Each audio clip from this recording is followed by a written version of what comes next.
शेतकरी बंधू नमस्कार. आपल्या यूट्यूब चॅनलवरती सरचे स्वागत. तुम्हाला तर माहिती आहे आपला विशेष भारी महाराष्ट्रातील सर्वात मोठी 35 एकरात नर्सरी. आज दिनांक 11 फेब्रुवारी 2026चा व्हिडिओ आहे. श्री विजय मागाडे सर, सेवानिवृत्त मुख्याध्यापक सरांनी जे जवळ्यामध्ये सांगोला जवळ म्हणून येतं नारळ शेती लागवड करण्यासाठी 1.5 वर्ष आणि 2.5 वर्षाची अशी रोपं घेतलेली आहेत. सर स्वतः येऊन व्हिजिट करून गेलेले आहेत. आज ही रोपं जी लोडिंग करत आहोत यामध्ये मलेशियन ग्रीन डॉर्प नारळ 320 आणि ही झाडं जी आहेत ही 40 रोपं आहेत. त्याचबरोबर सुरक्षे साहेब म्हणून आहेत, त्यांचा ही आंबा ह्या गाडीमध्ये लोडिंग असणार आहे. तर अशा प्रकारची ही खात्रीची रोपं योग्य सल्ला मार्गदर्शन मिळण्यासाठी चॅनलला सबस्क्राईब करा, लाईक करा, शेअर करा, दिलेल्या नंबरवरती संपर्क करा. आता नारळ शेती जर म्हटलं तर शारपड खारपड दलदलीत जमिनीमध्ये येणार पीक आहे.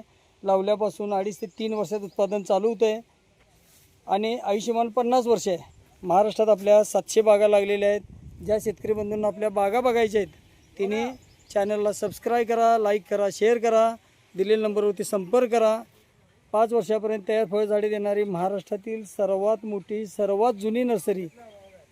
लांजामध्ये 32 एकर, मलकापूरला 35 एकर, 250 कामगार, 40 कोटीची उलाढाल. तर ही जी रोपं आहे ती क्रॉस पॉलिनेशन हायब्रिड संकरित जात आहे. 2.5 ते 3 वर्षात फळधारणा चालू होते. महाराष्ट्रात आपल्याला अशा 700 बागा आहेत. माझ्या प्रत्येक तालुक्या जिल्ह्यामध्ये आपल्याला पाहता येतील. त्याचबरोबर योग्य सल्ला मार्गदर्शन सर्व नियोजन तर मिळतंच.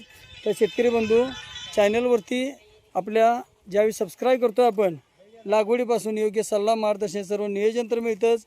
नारळ शेती लागवड करताना आपण 20 बाय 15 वरती झिगझॅग पद्धतीने लागवड करा.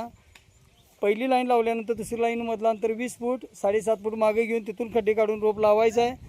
त्यानंतर दुसऱ्या 7व्या दिवशी आपण ह्युमिक ॲसिड 1261 22 टीन किंवा ब्ल्यू कॉपरची आळवणी करा. दुसऱ्या 7व्या दिवशी 1 महिन्यात त्याला DAP 1 फुटाचं गोल सर्कल करून खत घाला. मातीची भर लावा. फवारणीची जी आवश्यकता आहे ती अमावस्या पौर्णिमेच्या आदल्याशी करायची आहे.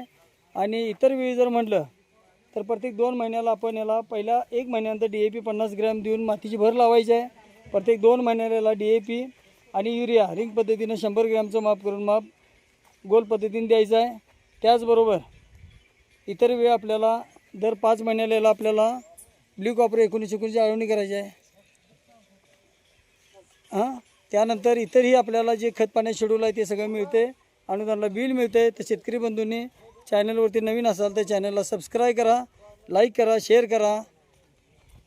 म्हणून तर बऱ्याच शेतकरी बंधूंना म्हणतोय खात्रीची रोप योग्य सल्ला मार्गदर्शनासाठी दिलेल्या नंबरला संपर्क करा. अशा प्रकारची रोपं बुकिंगनंतर घरपोच मिळतील.